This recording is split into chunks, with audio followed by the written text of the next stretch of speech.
नमस्कार. मी संध्या भावे. आजपासून मी तुम्हाला संपूर्ण वाल्मिकी रामायण सांगण्याचा प्रयत्न करणार आहे. आपण सुरुवात करूया प्रार्थनेपासून. वक्रतुंड महाकाय सूर्यकोटी समप्रभ निर्विघ्नं कुरु मे देव सर्वकार्येषु सर्वदा. गुरुर्ब्रह्मा गुरुर्विष्णू गुरुर्देवो महेश्वरा. गुरु साक्षात् परब्रह्म तस्मै श्री गुरवे नमः. कथा शंकराची, कथा पार्वतीची, कथा मोरयाची, कथा कार्तिकेची, कथा कौरव पांडवांची, कथा माधवाची, समस्तामध्ये गोड कथा असे ही या राघवाची. जय जय रघुवीर समर्थ. आपण सगळेजणच नेहमीच रामरक्षा म्हणत असतो. ह्या रामरक्षेमध्ये 31वा श्लोक आहे. माता रामो मत्पिता रामचंद्रः स्वामी रामो मत्सखा रामचंद्रः सर्वस्वं मे रामचंद्रो दयालु नान्य जाने नैव जाने न जाने. याचा अर्थ असा आहे की आपण श्रीरामाला, जर माझा माता श्रीरामच आहे, माझे पिताही श्रीराम आहेत, माझा सखा श्रीराम आहे, माझं सर्वस्व श्रीराम आहे, असा जर आपण भाव मनामध्ये ठेवला तो श्रीराम आपल्या सतत अवतीभोवती असतो. तो आपलं सतत संरक्षण करत असतो, सगळ्या संकटापासून आपल्याला दूर नेतो. अगदी दुःखाचा वारा सुद्धा आपल्याला लागू देत नाही.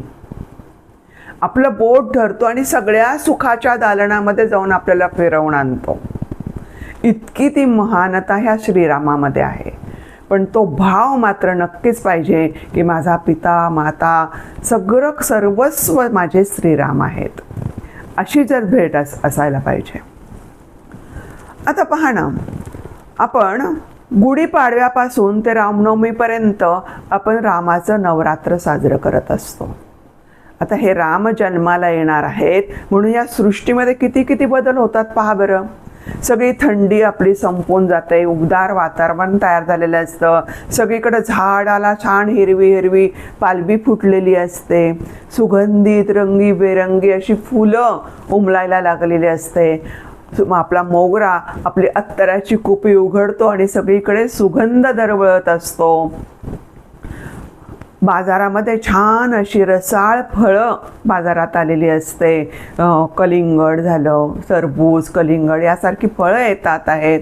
आपल्या असं म्हणतात कोकिळा ही सप्तसुराणी त्याचं स्वागत करीत असते. अशी सगळी सृष्टी बदलली असते. आणि चैत्र महिना आला की वसंत ऋतूची चाहूल लागते. आणि या वसंत ऋतूमध्ये आपले श्रीराम काय करतात आहेत की जन्म घेतात आहेत. आपल्या सगळ्यांच्या जीवनातला एक उन्हाळा दूर करण्यासाठी त्यांनी ह्या पृथ्वीतलावरती अवतार घेतलेला आहे. असं म्हटलं जातं नेहमीच की रामायणाची आजकाल गरज काय आहे ना. त्या काळात गरज होती हो. त्यावेळेस मोठे मोठे राक्षस होते, रावण होता, अन्य राक्षस होते. त्या राक्षसांचा वध करण्यासाठी तर रामाने जन्म घेतलेला आहे. आता थोडेच असे 11-12 राक्षस राहिलेली आहेत. आता अशीच थोडी परिस्थिती राहिलेली आहेत. मग या रामायणाची आपल्याला गरज आहे तरी काय ना. खरंच आहे का आपल्याला गरज? आहे. आपल्याला खूप गरज आहे रामायणाची. रामायणाने फक्त रावणांचा किंवा राक्षसांचाच वध केलेला नाही आहे, तर रामाने आपल्यावर एक प्रकारचं कसं वागावं, कसं बोलावं, बंधुभाव कसा असावा, आईवडिलांची आज्ञा कशी पाळावी, एकवचनी कसं राहावं, या सगळ्या गोष्टीचे आदर्श आपल्यापुढे घालून दिलेले आहेत.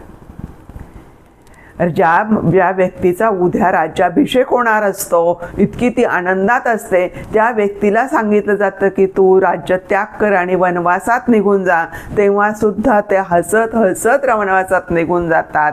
जेव्हा कौसल्या अतिशय दुःखी गोष्टी होते तेव्हा ते तिला समजून सांगतात की नाही, मी अयोध्येचं नाही तर मी वनाचं राज्य करायला चाललो आहोत, अशी समजूत घालणारा हा पुत्र. आपल्या वडिलांच्या एका आज्ञेसाठी, इच्छेसाठी सगळं सर्वस्व सोडून जाणारा हा पुत्र आजकाल आपण पाहिलं असतं आपल्या किती वृद्धाश्रमात आज निर्माण होत आहेत. आपल्या आईवडिलांना वृद्धाश्रमामध्ये ठेवलं जातं आहे, त्यांचे अपमान केला जातो, त्यांची अवहेलना केली जाते, त्यांचा कितीही कुठल्याही प्रकारचा त्यांना विचारपूस काळजी घेतली जात नाही. या काळामध्ये सुद्धा या रामाची आपल्याला गरज आहे. बंधुभाव कसा असावा? राम झाल्यानंतर लक्ष्मण सुद्धा त्याच्याबरोबर निघाले आहेत आणि भरताला जेव्हा राज्य दिलं असताना तो कुठल्याही किती खुश झाला असता एखादा, पण तो म्हणाला नाही, हे रामाचं राज्य आहे, मी हे राज्य करू शकत नाहीये.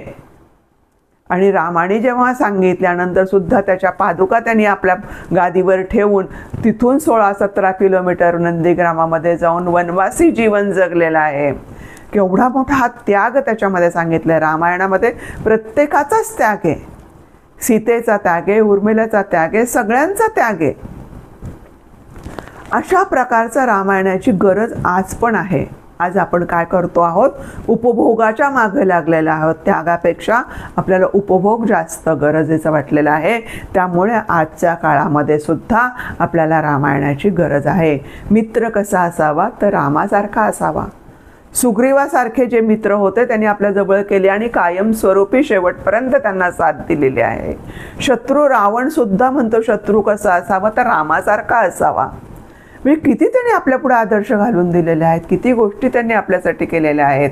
या सगळ्या गोष्टींसाठी आजही आपल्याला रामायणाची तितकीच गरज आहे. आपण म्हणतो की वाल्मिकी रामायणांनी रामायण लिहिलं. वाल्मिकींनी रामायण लिहिलं ते रामायण त्यांनी 34,000 श्लोकामध्ये लिहिलेलं होतं. त्या काळामध्ये सुद्धा 34,000 ओव्यामध्ये लिहिल्यानंतर इतकं रामायण सुंदर लिहिलं आहे, इतकं रसाळ आहे, वर्णनीय आहे, अनुकरणीय आहे की त्यातून सगळं काही आपल्याला घेण्यासारखंच आहे. किती जणांचे आपण आदर्श घ्यावेत. तर अशा ह्या सुंदर रामायणासाठी मानव, दानव आणि देव सगळे सुद्धा त्याच्यावरती आपले हक्क दाखवायला लागले. राक्षस म्हणायला लागले हे जे रामायण आहे ते आमचं आहे. याच्यामध्ये महापराक्रमी रावण होता, त्याची कथा याच्यात सांगितलेली आहे, त्याच्या पराक्रमाचं वर्णन याच्यामध्ये केलेलं आहे. त्यामुळे हे जे काही आहे रामायण ते आमचं रामायण आहे असं सगळे दानव म्हणायला लागले. मानव म्हणाले नाही म्हणे, हे तर आमच्या रामाचं रामायण आहे. या रामाचा पराक्रम याच्यामध्ये आहे, रामाचे सद्गुण याच्यामध्ये आहे. रामाने सगळ्या काही किती गोष्टी करून यांनी ते रामायण लिहिलेलं आहे. त्यामुळे हे रामायण जे आहे ते आमचं आहे असं मानव म्हणायला लागले. तर देवही काही कमी नव्हते. देव म्हणाले नाही काही, हे रामायण आमचं आहे म्हणे. रामाने जरी मानवाचा अवतार घेतलेला असला तरी तो मूळ पुरुष हा विष्णूंचा अवतार आहे, विष्णू आहेत ते म्हणे. त्यामुळे हे संपूर्ण रामायण हे आमचं आहे असं करत हे सगळेजण देव, मानव आणि दानव हे सगळेजण एकमेकांमध्ये भांडायला लागले. मग त्याच्यानंतर त्यांनी सगळ्यांनी विचार केला की आपण आता भांडून याच्यामध्ये काहीच उपयोग नाही आहे. तर हे सगळे जे आपल्या ब्रह्मदेवाकडे जातात आणि ब्रह्मदेवाला विनंती करतात की तुम्ही याच्यामध्ये काहीतरी मार्ग काढा, तुम्ही याच्यातून आम्हाला सांगा हे नेमकं रामायण आहे ते कोणाचं आहे. तेव्हा ब्रह्मदेव विचारात काढतात खरंच की ह्याच्यात जितका रामाचं महत्त्व आहे, इतकं जितकं आहे तितकंच रावणाचंही महत्त्व याच्यात सांगितलेलं आहे. त्याचप्रमाणे खरंच हा विष्णूंचा अवतार आहे म्हणजे हे देवही अधिकार सांगतात ते काही खोटं नाही आहे. मग ते म्हणतात ह्याच्यातून मला तर काही सोल्युशन काढता येत नाही आहे, याच्यातून मला तर काही मार्ग दिसत नाही आहे. तुम्ही देवाधिदेव महादेव यांच्याकडे जा आणि त्यांना विचारा की हे रामायण नक्की आहे कोणाचं. असं म्हटल्यानंतर हे सगळेजण परत देवाधिदेव महादेवांकडे जातात. महादेवही विचार करायला लागतात की खरंच एवढं सुंदर रामायण आहे, हे तिघही त्याच्यावर अधिकार गाजवतात, हे काही खोटं नाही आहे. ह्याच्यात मानव आहे, दानव आहे, देव आहे, सगळे आहे त्याच्यामध्ये. त्यामुळे हे त्याचं काही खोटं नाही, सगळेजण आपापल्या परीने बरोबरच आहेत. मग ते सांगतात की आपण असं करूया, या रामायणाचे आपण 3 भाग करू आणि तिघांना वाटून देऊ, तुम्ही काही भांडू नका. ते म्हणाले काही हरकत नाही आहे म्हणे त्याच्यात. मग त्यांनी काय केलं, याच्यात 34,000 ज्या ओव्या होत्या तर त्यातल्या पहिल्यांदा त्यांनी 11,000 ओव्या प्रत्येकाला वाटून दिल्या. मग राहिल्या 1,000 ओव्या. मग 1,000मधल्या परत त्यांनी 300 ओव्या दिल्या. मग राहिले 100. मग 100 राहिल्यानंतर त्यांनी प्रत्येकाला 33 ओव्या देऊन टाकल्या. आणि 33 दिल्यानंतर त्याला आता परत राहिली ती 1 ओवी राहिली. आता ही 1 ओवी द्यायची म्हटल्यानंतर कशी द्यायची आहे ती? आता हा प्रश्न निर्माण झाल्यानंतर ते विचार करतात, ही जी ओवी लिहिली आहे ती अनुष्टुप छंदामध्ये लिहिलेली आहे. आणि अनुष्टुप छंदामध्ये 4 ओव्या आहेत आणि प्रत्येक ओवीत 8 अक्षर आहेत. म्हणजे 8 चोक 32 अक्षरं झाले. मग त्याच्यातले त्यांनी परत प्रत्येकाला 10 अक्षरं देऊन टाकली. आता राहिली 2च अक्षरं. तेव्हा ते म्हणाले, हे पहा म्हणे, एवढ्या महत् प्रयासाने मी तुम्हाला सगळ्यांना काय केलेलं आहे, रामायण वाटून दिलेलं आहे. आता ही 2 अक्षरं राहिलेली आहेत. ही 2 अक्षरं मात्र मी माझ्याकडे ठेवून घेतो. आता सगळं रामायण तर तुम्हाला देऊनच टाकलेलं आहे की नाही? सगळेजण विचार करतात, ठीक आहे म्हणे, एवढं सगळं मिळालंय, आता 2 अक्षराने असं काय फरक पडणार आहे? तर चालेल म्हणे, ही 2 अक्षरं म्हणे तुमच्याजवळ ठेवून घ्या. आणि महादेव इतके हुशार असतात, त्यांनी जी 2 अक्षरं स्वतःकडे ठेवून घेतलेली आहेत ती म्हणजे रामायणातली राम ही अक्षरं त्यांनी आपल्या स्वतःकडे ठेवून घेतलेली आहेत. म्हणजे त्यांनी काय केलंय, संपूर्ण रामायणातला राम स्वतःकडे ठेवला आणि बाकीचे संपूर्ण रामायण त्यांनी वाटून टाकलेलं आहे. असे हे महादेव, हुशार महादेव. पण आपल्याला जे रामायण ऐकायचं आहे ना, ते ह्या रामासुद्धा असलेलं संपूर्ण रामायण आज आपण ऐकणार आहे. राम असलेला रामायण आपल्याला आज आपल्या इथून पुढं आपण ऐकणार आहोत. वाल्मिकीने रामायण लिहिल्यानंतर अनेकांनी याच्यामध्ये रामायण लिहिलेले आहेत. खूप जणांनी रामायण लिहिलेले आहेत.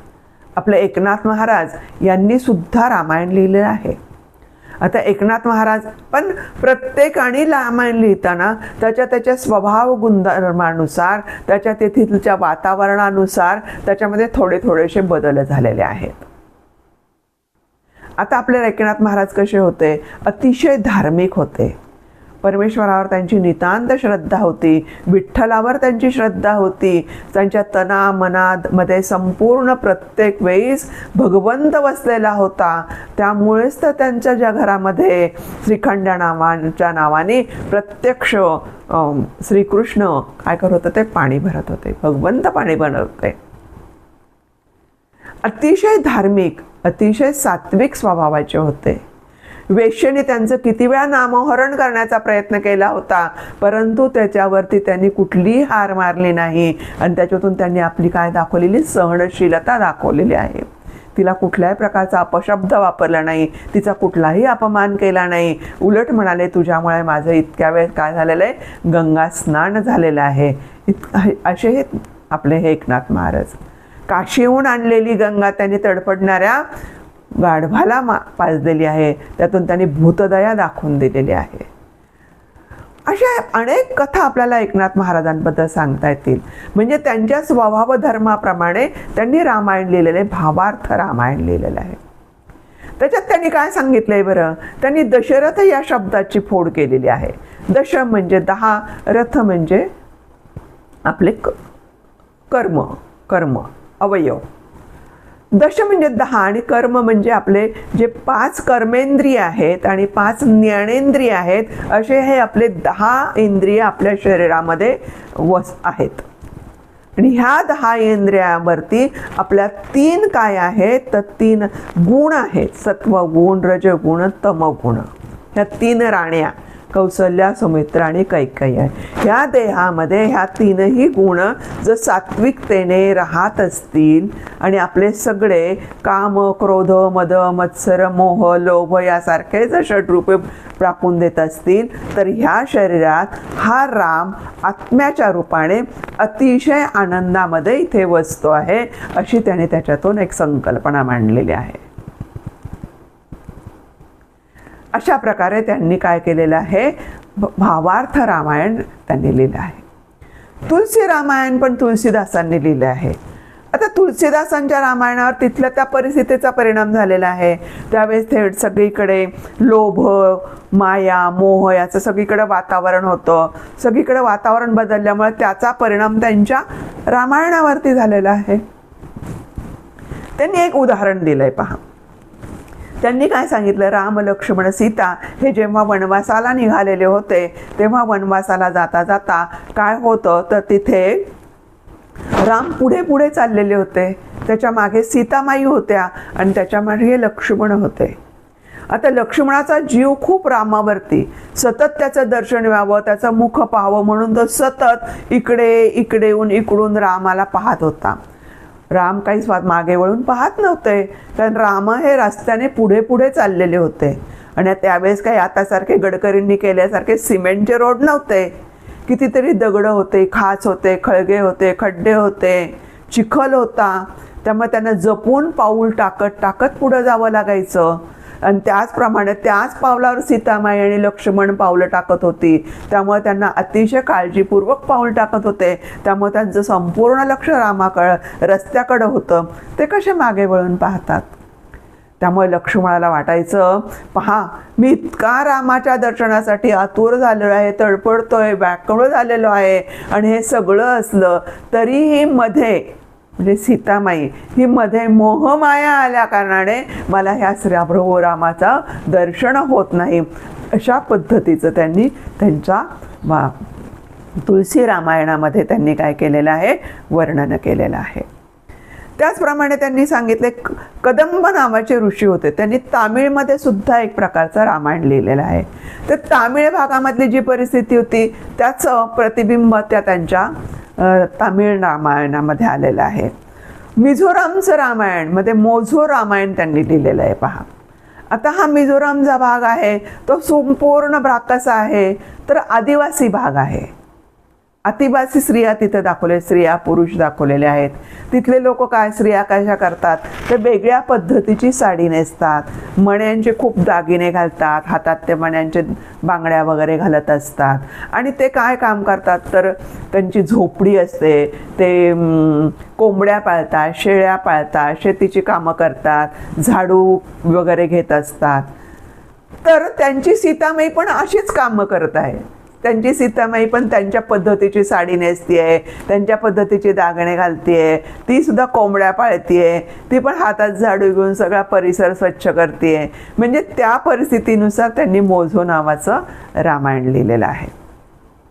अशा पद्धतीचं अनेकांनी रामायण लिहिले आहे आणि त्या रामायणाचे अनेक पडसाद सगळ्या ठिकाणी आपल्याला पडलेले पाहतात. रामदास स्वामींनी सुद्धा रामायण लिहिलेलं आहे आणि ते रामायण एकदा सांगत होते बरं का. हे रामायण सांगता सांगता सांगता तुम्हाला माहीत आहे की जिथं जिथं रामायण सांगितलं जातं तिथं तिथं हनुमंत येऊन बसलेले असतात ते रामायण ऐकायला. जेव्हा रामदास स्वामी रामायण सांगत होते तेव्हा तिथं हनुमंत स्वतः प्रत्यक्ष आले आणि ते रामायण तिथं ऐकत होते. रामदास स्वामी अगदी रंगात येऊन रामायण सांगत होते आणि त्यांना सांगता सांगता त्यांचा तो भाग येतो जिथं ते लंकेमध्ये प्रवेश करतात. मग हनुमंत हे लंकेमध्ये प्रवेश करतात, ते पाहतात आणि त्या लंकेचं वर्णन रामदास स्वामी करतात. आणि तेव्हा ते म्हणतात की लंकेमध्ये सुंदर होती की लंकेत गेल्यानंतर त्याच्या आजूबाजूला जी काही तळं होती त्याच्यामध्ये पांढरी शुभ्र अशी काय होती तर कमळं होती. आणि ही पांढरी शुभ्र कमळं पाहून अगदी मन मोहून जायचं अशा पद्धतीचं वर्णन ते रामदास स्वामी करत होते. तिथं हनुमंत होतेच बसलेले नेहमीप्रमाणे. हनुमंत म्हणतात पण ते हनुमंत वेगळ्या वेशात बसलेले असतात. ते म्हणतात नाही नाही नाही नाही नाही हे काय सांगताय म्हणे तुम्ही, ते काही पांढऱ्या रंगाची कमळं नव्हती, ती तर रक्तवर्णीय म्हणजे लाल रंगाची कमळं होती आणि तुम्ही कसं काय सांगतात ती पांढरी कमळं होती म्हणून. मी मुळीच नाही म्हणे, ती लाल रंगाची कमळं होती. रामदास स्वामी एकदम चकित होतात की कोण आहे मला असं सांगणारं, माझ्यात दुरुस्ती करणारं. तेव्हा ते त्यांच्या लक्षात येतं काय आहे ते. ते म्हणतात थांबा म्हणे, माझं हे कथा पूर्ण होऊ द्या, मग आपण याच्यावरती चर्चा करू. आणि मग चर्चा झाल्यानंतर कथा पूर्ण झाल्यावर परत हनुमंत येतात. असं लोकांना खोटं सांगू नका, तिथं जी होती ती कमळं ही रक्तवर्णीय कमळं होती, लाल रंगाची कमळं होती, पांढऱ्या रंगाची कमळं नव्हती. मग रामदास स्वामी म्हणे, अहो माझ्या मनचक्षुप्रमाणेपणे मी त्या लंकेत जाऊन पोहोचलो होतो, त्यावेळेस मला दिसतात ते माझ्या डोळ्यासमोर पांढऱ्याच रंगाची कमळं आली आहेत, तुम्ही असं कसं सांगतात ते दोघं म्हणतात मग रामाकडे जातात. आता रामाचे हे दोन्ही अगदी आवडते भक्त, एक स्वतःला रामदास म्हणून शकतो आणि हा एक रामभक्त असतो. हे दोघंही रामाकडे जातात आणि रामाला सांगतात की हे रामदास स्वामी सांगतात आहेत हे ती कमळं मला तर पांढऱ्या रंगाची दिसत होती. आणि हनुमंत म्हणतो नाही नाही, ती कमळं तर सगळी लाल रंगाची होती. रामराया गालातल्या गालात असतात. आता दोन्ही भक्ताच्या, दोन्ही अतिप्रिय असलेल्या व्यक्तींचा न्याय निवाडा करणं किती अवघड असतं. दोन जर लेकरं आईची असतील आणि ते एकमेकात भांडायला आली तर दोन आई कोणाची बाजू घेणार ना. तशीच ही त्यांची माऊलीच आहे ना राम. तर नाही प्रश्न पडतो आता दोघांचा भाग कसं काय आपण दोघांची कोणाची बाजू घ्यायची.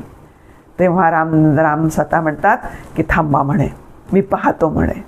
आणि मग ते विचार करून सांगतात की रामदास स्वामी म्हणतात ते बरोबर आहे, तिथली कमळं ही पांढऱ्या रंगाची होती.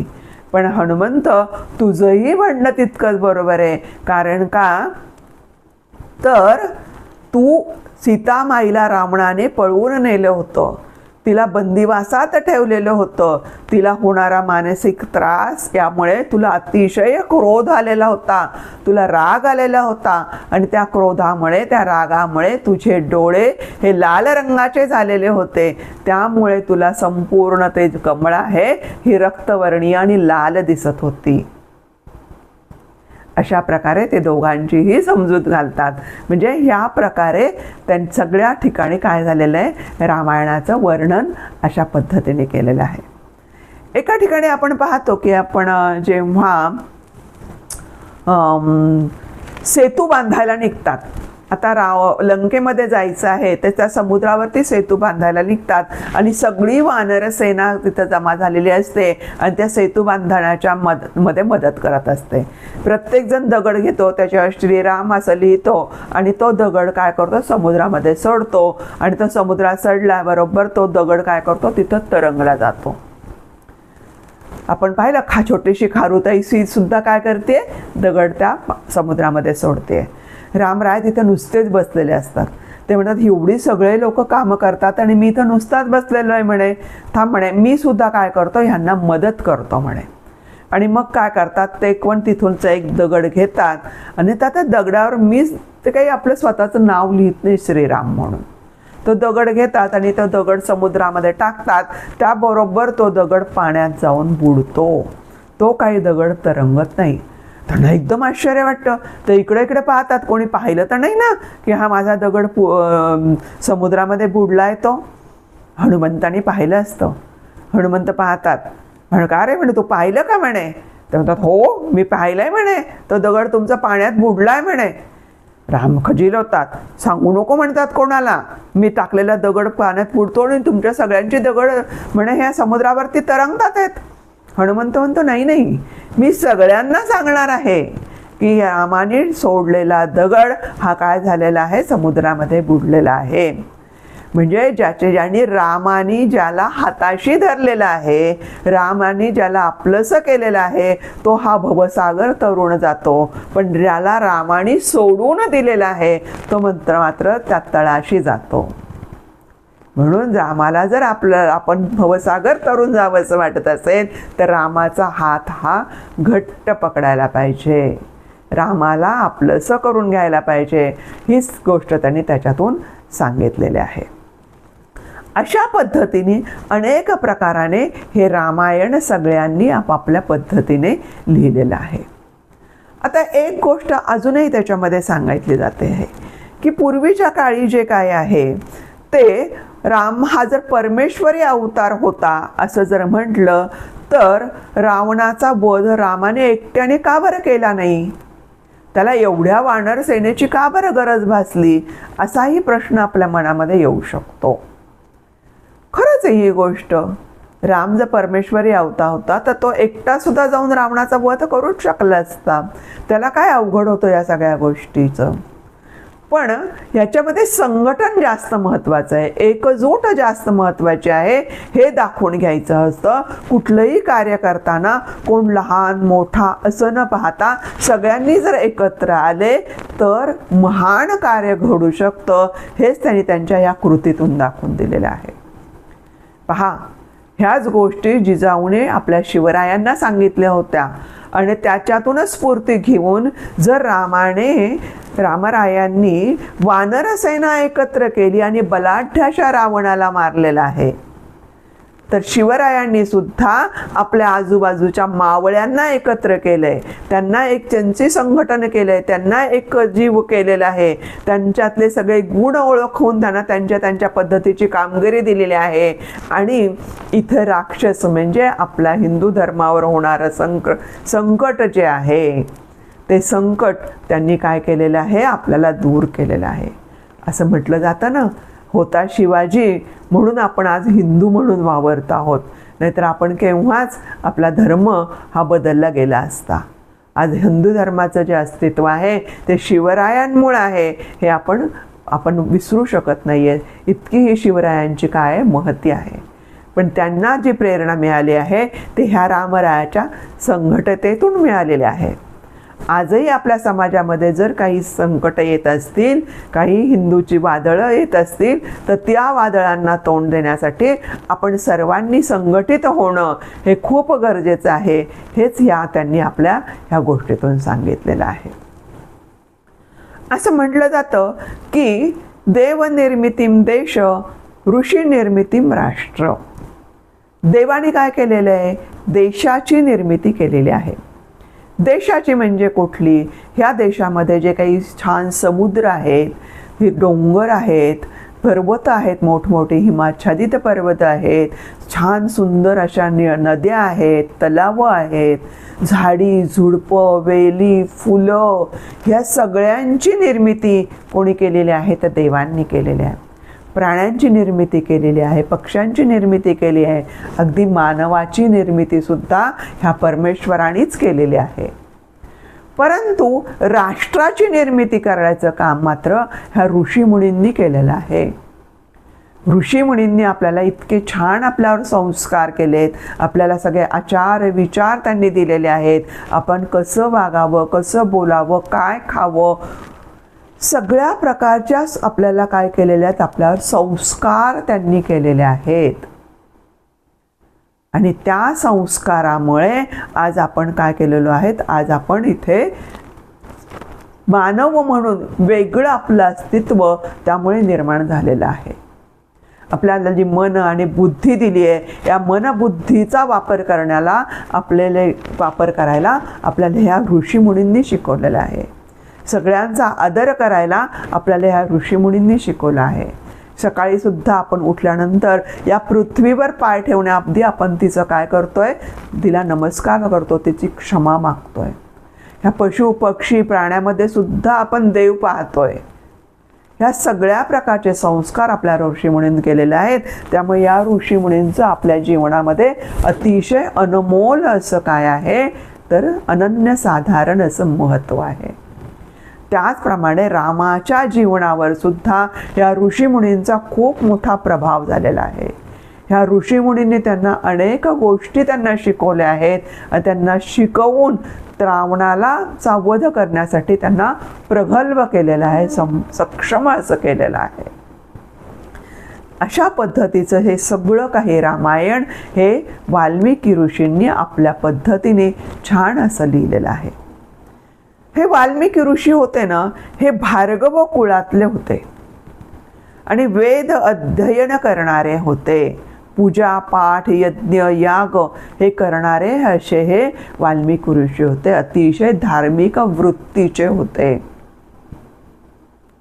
एकदा काय होतं माहिती आहे का तुम्हाला, हे वाल्मिकी ऋषी आपला शिष्य भरद्वाज ऋषी यांना घेऊन संध्या स्नानासाठी नदीकाठी चाललेले असतात.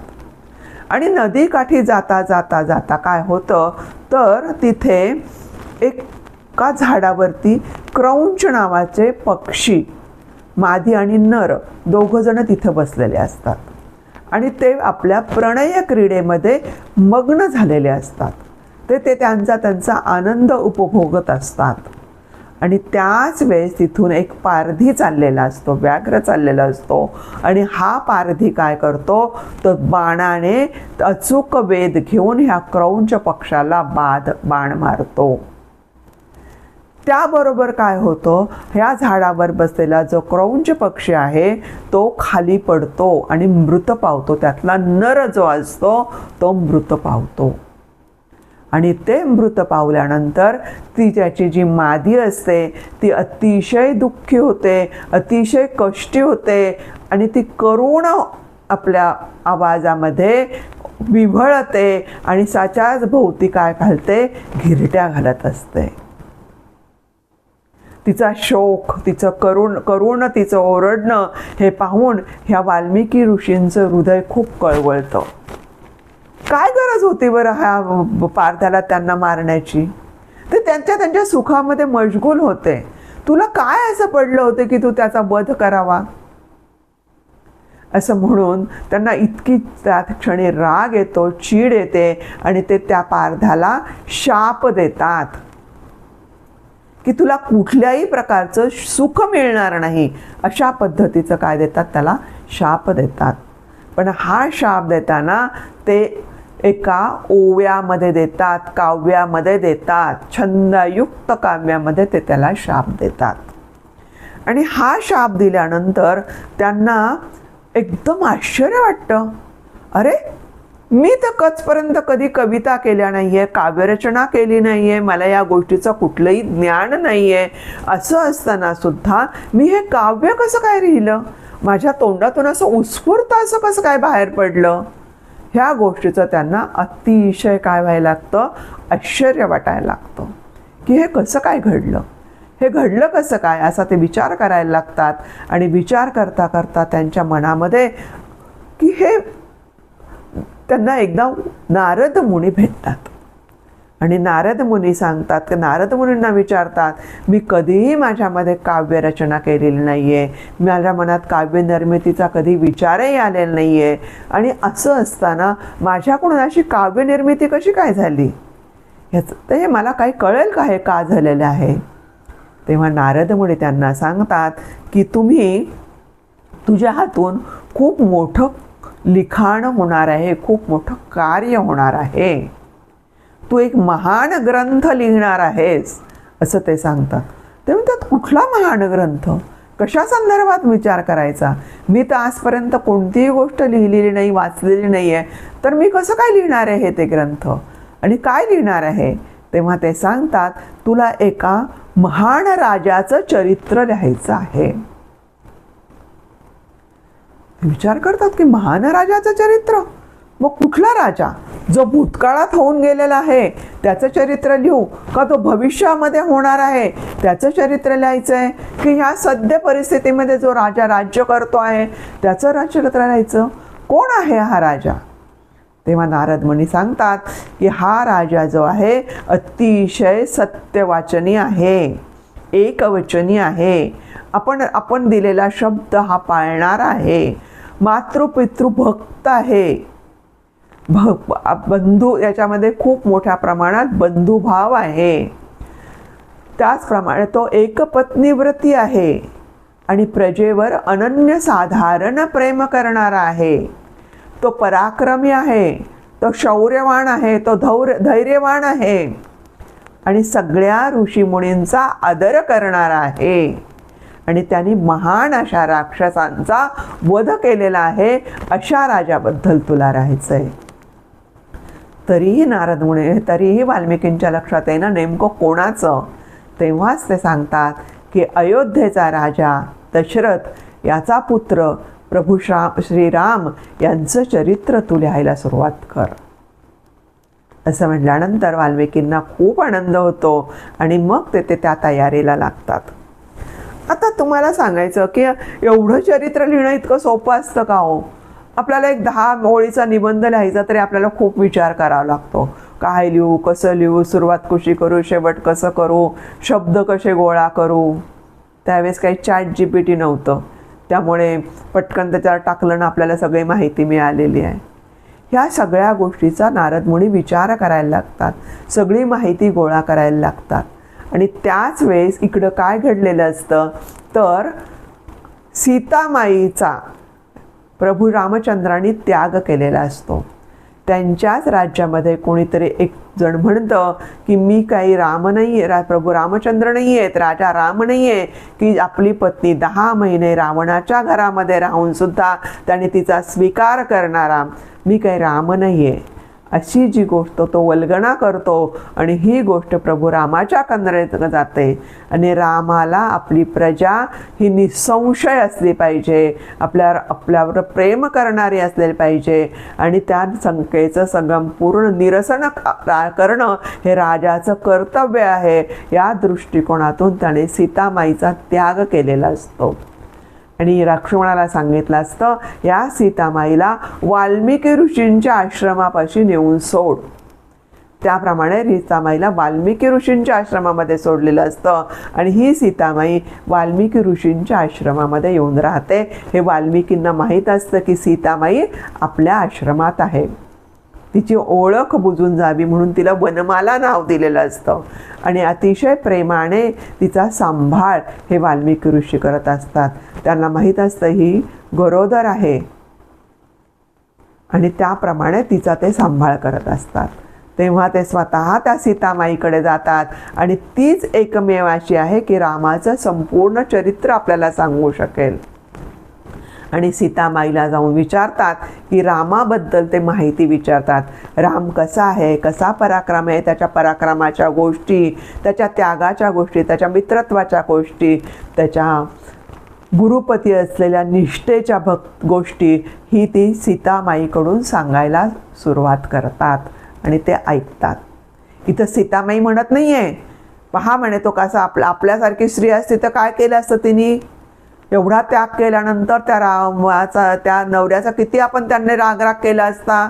म्हणाला असतं एवढी मोठी मी राजकन्या, राजवैभव भोगवलेली, तरी तुमच्या घरात आल्याने मी तर 14 वर्ष तुमच्याबरोबर वनवासात फिरले, वल्कल धारण केली, सगळ्या दागिन्यांचा मी त्याग केला, कंदमुळं खाल्ली मी 14 वर्ष तुमच्याबरोबर. रावाने मला पळून दिल्यानंतर तिथं मी अग्निपरीक्षा दिली, तरीसुद्धा तुम्ही माझा त्याग केलाय. म्हणजे त्या रामाला आपण असतं तर आपण भरपूर शिव्या शाप दिले असते. पण सीतामाई वेगळीच आहे ना, आपण सीतामाई नाही होऊ शकत ना. तिने अशा कुठल्याही प्रकारचे रामाचे आपल्याबद्दल, उलट रामाबद्दल जे काही आहे ते अतिशय अभिमानाने आणि प्रेमाने ती वाल्मिकी ऋषींना सांगायला लागलेली आहे. आणि ते ऐकून वाल्मिकी ऋषींनी रामायणासारखा अतिशय पावन, शुद्ध, पवित्र आणि महान असा ग्रंथ, रामायणासारखा ग्रंथ वाल्मिकींनी लिहिलेला आहे. आता काय होतं, कालांतराने ही सीतामाई प्रसूत होती आणि तिला 2 पुत्र होतात. त्यांचं नाव लिहिलं जातं, एक लव आणि कुश. लव आणि कुश त्या वनामध्ये वाढू लागतात. वाल्मिकी ऋषी त्यांना अतिशय छान दोघांचंही संगोपन करतात, त्यांच्यावर छान संस्कार करतात, विचाराचे, आचाराचे सर्व काही संस्कार करतात, त्यांना विद्या देतात. वेद अध्ययनाबरोबर पुराणाबरोबरच त्यांना काय शिकवलं जातं तर त्यांना माहीत असतं हे कोण आहेत, तर हे राजकुमार आहेत, राजपुत्र आहेत. तर त्यांना शस्त्र अस्त्राचा सुद्धा त्यांनी काय केलेलं असतं, शिक्षण दिलेलं असतं. आणि अशा प्रकारे हे 2 राजकुमार हळूहळू मोठे होतात. आणि त्याच वेळेस तिकडे रामराया अश्वमेध यज्ञ करायचं ठरवतात. आणि अश्वमेध यज्ञ करताना ते 2 घोडे सोडतात. सगळ्या भारतवर्षामध्ये रामाची महती सर्वांनाच माहीत असते, त्यामुळे त्यांचे 2ही घोडे कोणीही अडवत नाही. परंतु जे वाल्मिकी ऋषींच्या पाशी आल्यानंतर हे लव आणि कुश मात्र हे 2 घोडे अडवतात आणि म्हणतात कोण असा पराक्रमी राजा आहे, आम्ही तयार आहोत त्याच्याशी युद्ध करायला, अशी वल्गना करतात. तेव्हाच वाल्मिकी ऋषी तिथे जातात आणि सांगतात की त्यांनी काही पराक्रम सिद्ध करण्यासाठी हा अश्वमेध यज्ञ केलेला नाही, शांतता प्रस्थापित करण्यासाठी त्याला अश्वमेध यज्ञ करायचा आहे. ते तुम्ही 2ही घोडे सोडून द्या. म्हणजे एवढे पराक्रमी हे लवकुश असतात. आणि मग वाल्मिकींच्या लक्षात येतं की मग ह्या दोघांकडून ते काय करतात, ह्या रामायणाचं छान असं गायन तयार करतात.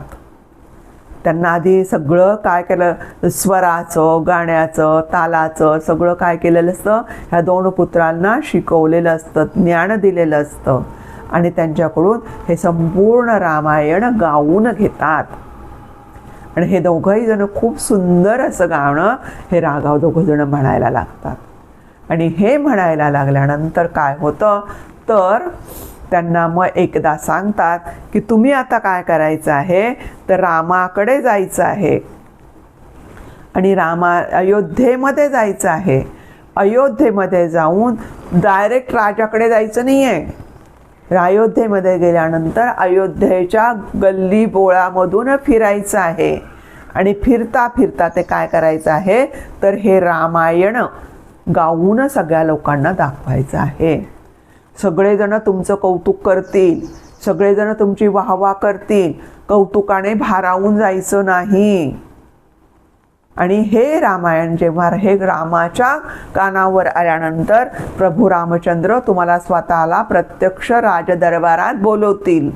राजदरबारात गेल्यानंतर तुम्ही पण अतिशय लीनपणे, नम्रपणे त्या राजदरबारात जायचं आहे आणि राजदरबारात गेल्यानंतर प्रभू रामचंद्रांनी आज्ञा केल्यानंतर हे तुम्हाला हे रामायणाचं गायन रामरायासमोर करायचं आहे. हे जे गायन केल्यानंतर तुम्हाला ते खूप मोठं धन देतील, रत्न देतील, पैसा देतील, अडका देतील, छान छान वस्त्र देतील, राजवस्त्र देतील. पण हे तुम्ही संपूर्ण सगळे अतिशय नम्र होऊन ते नाकारायचं आहे. त्यांना सांगायचं आहे आम्ही कोण आहोत तर ऋषीपुत्र आहोत. आम्हाला हे कुठल्याही गोष्टीची आम्हाला तशी गरज पडत नाही आहे. आम्ही वनामध्ये राहतो आणि कंदमुळं खातो आहोत. आम्ही कमंडलूतलं पाणी पितो आहोत. त्यामुळे ह्या वस्त्राची, ह्या धनदौलतांची, ह्या रत्नांची आम्हाला कुठल्याही प्रकारची काय गरज नाही, असं अतिशय नम्रपणे सांगायचं आहे. आणि हे सांगायचं असं सगळं त्यांना पढवून ह्या दोघांनाही अयोध्येमध्ये पाठवलं जातं. आणि अयोध्यामध्ये पाठवल्यानंतर अयोध्येमध्ये गेल्यानंतर हे दोन बालकुमार, सुकुमार, अगदी गोड बाळं असतात ही. आणि ही दोन्ही बाळं अयोध्येच्या गल्ली बोळातून रामायण गात गात गात गात फिरत असतात. सगळ्या अयोध्या नगरीवाल्यांना अतिशय आश्चर्य वाटतं, आपल्या राजाचं एवढं सुंदर गुणगान हे कोण करत आहेत दोन पुत्र. ह्या दोन एवढ्या छोट्या पुत्रांना आपल्या राजाची एवढी माहिती कशी काय आहे असं त्यांना खूप आश्चर्य वाटतं. आणि ही कीर्ती बरोबर रामरायाकडे कळते. रामराया दोघांनाही आपल्या राजदरबारात बोलवतात आणि राजदरबारात बोलवल्यानंतर त्यांना सगळा राजदरबार सगळीकडे बसलेला असतो. राम लक्ष्मण भरत शत्रुघ्न आपल्या आपल्या जानावर असतात. इकडे कौसल्या, कैकेयी, सुमित्रा हे सुद्धा आपल्या आसनावरती बसलेले असतात. सुमंत असतात. सगळा राजदरबार भरलेला असतो. आणि ह्या राजदरबारामध्ये ह्या दोन पुत्रांना काय करतात ते रामायण गाण्याची विनंती करतात. आणि हे दोघंही लवकुश अतिशय सुमधुर स्वरामध्ये, गोड अशा आवाजामध्ये हे दोघंही रामायण गातात. आणि हे रामायण ऐकून रामचंद्र खूप सगळीच राज्यसभा ही जी आहे ती काय होते, आनंदित होते. आणि त्यांना खूप अभिमान वाटतो या दोन पुत्रांचा. राम प्रत्यक्ष गादीवरून उठतात आणि ह्या दोन्ही पुत्रांना आपल्या छातीशी कवटाळतात. परंतु दोघांनाही माहिती नसतं, रामालाही माहिती नसतं हे आपलेच पुत्र आहेत. आणि ह्या दोन सुकुमारांनाही माहिती नसतं हेच आपले जनक आहेत, हेच आपले तात आहेत, हे त्या दोघांनाही माहिती नसतं. त्याप्रमाणे हे सगळं झाल्यानंतर त्यांना सगळं काही दिलं जातं ते सगळं नम्रपणे नाकारतात आणि परत आपल्या आश्रमामध्ये हे येतात. आणि इथून पुढे खरी रामाची कथा सुरू झालेली आहे. आणि ह्या ठिकाणी काय झालेलं आहे तर पहिल्यांदा या रामायणामध्ये ह्या अयोध्या नगरीचं सुंदर असं वर्णन केलेलं आहे. कशी ही अयोध्या नगरी? अतिशय सुंदर अशी अयोध्या नगरी आहे. सुबक अशी अयोध्या नगरी आहे, अशी व्यवस्थित त्याची मांडणी केलेली आहे. चारी बाजूला तटबंदी असलेली अयोध्या नगरी आहे. आपल्या प्रजेचं संरक्षण व्हावं म्हणून चारी बाजूला तटबंदी होती. तटबंदीला प्रत्येक ठिकाणी सैन्य उभं होतं. कोणीही ते तटबंदी ओलांडून अयोध्येमध्ये प्रवेश करू शकत नव्हतं. ह्या अयोध्या नगरीतली जी घरं होती ती अतिशय सुंदर होती, पांढरी स्वच्छ होती. त्यांना हिमालयाची उपमा दिलेली होती. त्याच्यामध्ये सगळ्यात उंच हे परमेश्वराचं मंदिर होतं. त्याच्या खालोखाल राजाचा राजवाडा होता, महाल होता. त्याच्यानंतर खाली त्याच्यापेक्षा कमी उंचीचं प्रधान होते. त्याच्यानंतर अमात्य होते. म्हणजे राजाच्या दरबारात ज्या ज्या पद्धतीची पदं होती, तिथं जी ज्या पद्धतीची कामं केली जात होती त्याप्रमाणे तेथील घरांची उंची होती. म्हणजे नवखा कोणीही तिथे आला तरी त्याला कळणार होतं की या ठिकाणी कोण कुठे राहत आहे, किंवा तो घर पाहून तिथल्या कोणत्या पदाचा व्यक्ती या घरात राहतं हे समजण्यासारखं होतं.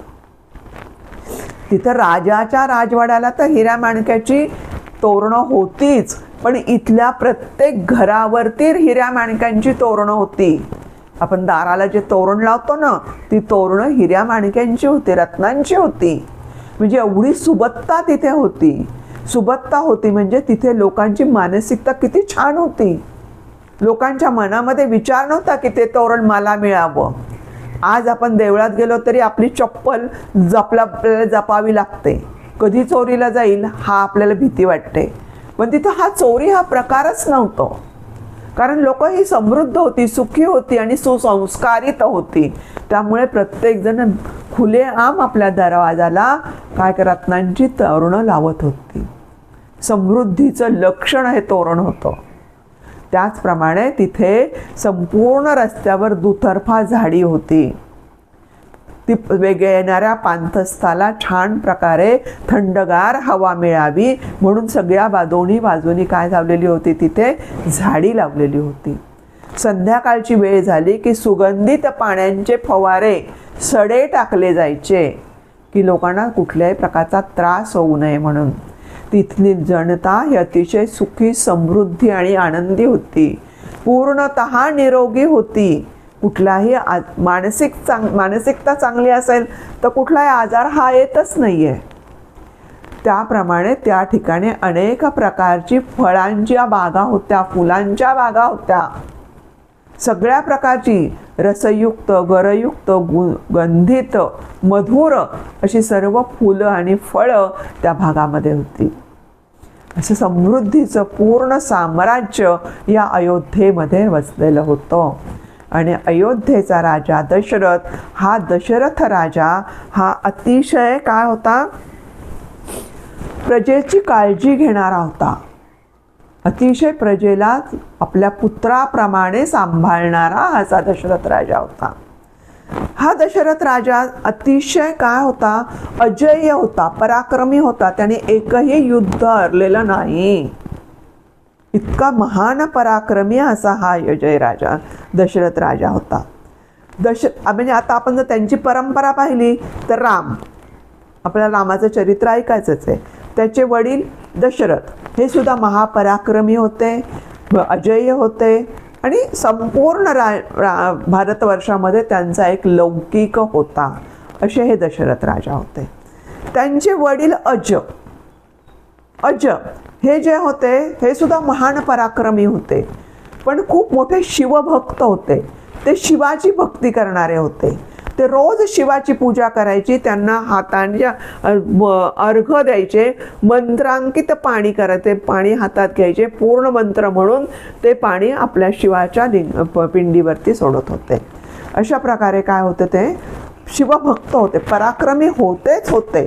त्यांना एक वेगवेगळ्या दिशेने एकाच वेळी बाण सोडण्याचं ज्ञान होतं. म्हणजे कुठेही न पाहता वेगवेगळ्या देशांनी ते अचूक बाण सोडत होते. एकदा त्या काळातला त्या रावणापर्यंत यांची कीर्ती गेलेली होती. आणि रावणापर्यंत कीर्ती गेल्यानंतर रावणाला त्यांचा फार मत्सर हेवा वाटत होता. आणि म्हणून त्यांना ह्या अजराजाचा नाश करण्यासाठी म्हणून एकदा रावण तिथे येतो. आणि रावण तिथे आल्यानंतर पाहतो तर हे अज जे आहे ह्या पूजेमध्ये मग्न झालेले होते. अतिशय ध्यानावस्थ अवस्थेमध्ये ह्या आपल्या शिवाची, महादेवाची ते पूजा करत होते. त्यांनी हातामध्ये अर्घ घेतलं होतं, मंत्र म्हणत होते. आणि मंत्र म्हणल्यानंतर ते पाणी एकदा काय होतं, त्या पिंडीवरती सोडायच्या ऐवजी ते पाणी असं घेतात आणि मागच्या बाजूला असं टाकून देतात. आणि हे गोष्ट रावण पाहतो, म्हणतो काय हा महान आहे, इतकी पूजा केली, अर्चा केली, एवढे मंत्र म्हटले आणि ते पाणी त्यांनी महादेवावर टाकायचं सोडून असं मागे का टाकलं म्हणे. ह्याला काही ज्ञान नाही, याला काही कळत नाही आहे म्हणे.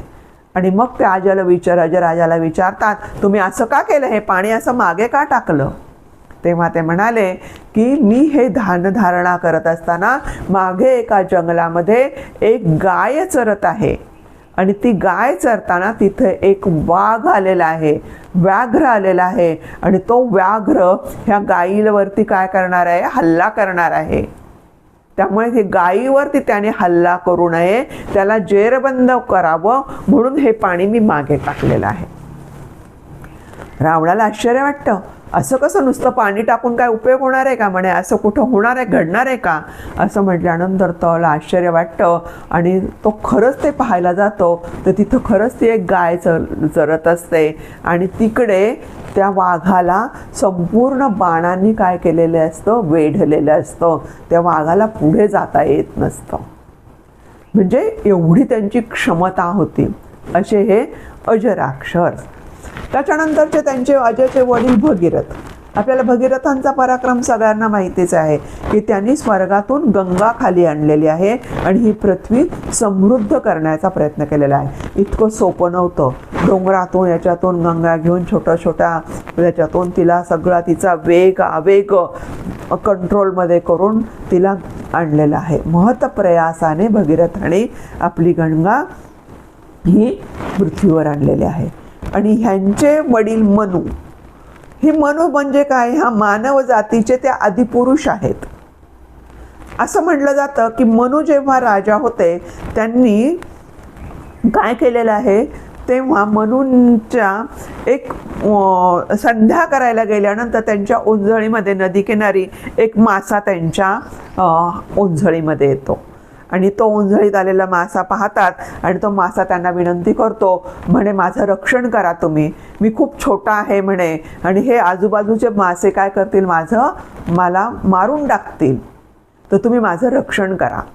आता राजाच्या हातात आलेला तो मासा जर विनंती करणार असेल तर राजा काय करणार, त्याला अभय देणारच. तो मासा घेतात आणि त्या कमंडलूत टाकतात. पण त्या अचूक त्या माशाचा काय करतो, आकार वाढतो. मग तो त्या कमंडलीतून काढतात आणि एका मोठ्या पात्रामध्ये ठेवतात. तिथं केल्यानंतर त्या माशाचा अजून मोठा आकार वाढतो. तो आकार वाढल्यानंतर त्याला एका तलावात ठेवतात. तलावात सुद्धा तो तलाव सगळा भरून जातो आणि मग त्याला समुद्रात ठेवायची वेळ येते. तेव्हा ते ह्या मनूला म्हणतात, मी मत्स्य अवतार आहे, विष्णूचा अवतार म्हणून इथं आलो आहे. आता पृथ्वीचा प्रलय होणार आहे, तू एक नाव घेऊन ये, त्याच्या नावेमध्ये तू बस आणि सर्व जीवसृष्टीचं बीज मूळ तू तुझ्याजवळ घेऊन ठेव. सप्त ऋषी तुझ्या जवळचे आहेत त्यांना तू घेऊन या नावेमध्ये बैस, असं त्यांना आज्ञा करतात. त्याप्रमाणे हे मनू एका नावेमध्ये बसतात, सगळ्या सृष्टीचं बीज त्याच्यामध्ये घेतात आणि सप्त ऋषींना घेऊन त्या नावेमध्ये बसल्यानंतर इकडं सगळा प्रलय होतो, पृथ्वी सगळी नाश पावते. परंतु ही नाव आणि हे त्याच्यातून वाचतात आणि परत मनू निर्मित सगळी काय होती, सृष्टीची निर्मिती होती. अशा ह्या मनूचे हे रामराया हे वंशज आहे. त्याच्यानंतर सांगितलं जात आहे ते विवस्वान म्हणजे सूर्यदेव. सूर्यदेव हे आपण त्यांना म्हणतो सूर्यवंशी आहेत. सूर्य तर आपल्याला सगळ्यांनाच माहिती आहे, जो शक्ती देतो, तो ऊर्जा देतो, तो उत्साह देतो, ही सगळी जीवसृष्टी त्यामुळेच तर जीवित आहे. असे महान असे सूर्यदेवतांचे वंशज हे रामराय आहेत. आणि त्याच्यानंतर तेजाचं, शक्तीचं प्रतीक म्हणजे सूर्यदेव, त्यांचे हे वंशज आहेत. आणि त्याच्या आधी सांगितलं ते कश्यप ऋषी हे सगळ्या प्राणी देवतांचे कोण आहेत? जनक आहेत. अशा ह्या वंशावळीतले हे कोण आहेत? रामराया आहेत. आणि ह्या रामरायाची आता आपण कथा पाहणार आहोत. ती आपण आता पुढच्या भागामध्ये पाहूया. आज आपण इथंच थांबूया. श्रीरामकृपेने ही कथा माझ्या तोंडातून वदली जात आहे. मी अजिबात ही कथा तुम्हाला सांगत नाही आहे. प्रभू रामचंद्र हे स्वतः तुम्हाला माझ्या मुखातून वदवून घेत आहे. त्यामध्ये माझा कुठलाही प्रकारचा भाग नाही आहे. माझी पूर्ण निष्ठा आणि माझी श्रद्धा त्या प्रभूचरणी आहे. ही कथा आहे त्याच्याच चरणी अर्पून मी आज या ठिकाणी थांबते आहे.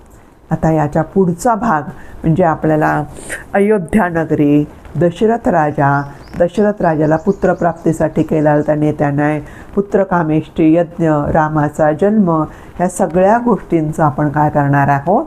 विचार करणार आहोत. तर परत आपण भेटूया पुढच्या भागामध्ये. जर तुम्हाला ही माझी रामकथा आवडली असेल तर तुम्ही ती जरूर ऐकाच, पण इतरांना पण सांगा. इतरांना हा व्हिडिओ तुम्ही शेअर करा. आवडली असेल तर लाईक करा. त्यात काही तुमच्या सुधारणा असतील तर कमेंट्स करा. आणि दुसरी गोष्ट म्हणजे याबद्दल काही तुमच्या सूचना जर असतील त्यासुद्धा मला तुम्ही कळवा. धन्यवाद.